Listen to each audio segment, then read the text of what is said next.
24 को सुबह 9 बजे के आसपास गढ़चिरौली पुलिस को एक गोपनीय माहिती मिली थी, जिसमें कतरनगट्टा गांव जो भामरागढ़ तालुका में आता है और नारगोंडा पुलिस स्टेशन के हद में आता है, उधर पेरीमली दलम के कुछ वरिष्ठ माओवादी काडर गांव वालों से कुछ मीटिंग कर रहे हैं और कुछ बड़ी घातपात की योजना करने की योजना बना रहे हैं। उस अनुसार अपर पुलिस अधीक्षक अभियान श्री यतीश देशमुख इनके नेतृत्व में 2 C60 की पार्टीज़ को रवाना किया गया।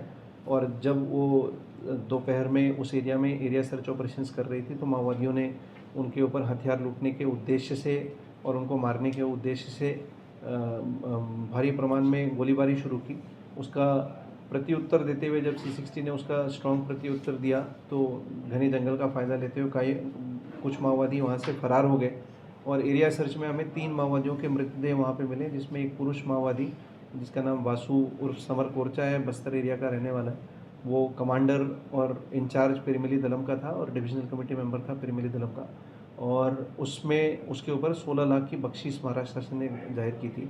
2 महिला माओवादी जिनके मृतदेह हमें मिले हैं, उनका नाम रेशमा मडकाम है, 25 वर्ष, ये भी बस्तर एरिया की रहने वाली है, और कमला मडावी 24 वर्ष, ये भी दक्षिण बस्तर की रहने वाली है।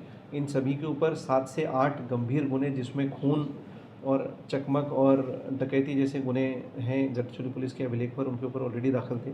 इन तीनों को मिला करके महाराष्ट्र शासन ने कुल 22 लाख रुपए की बख्शीश इनके ऊपर जाहिर की थी।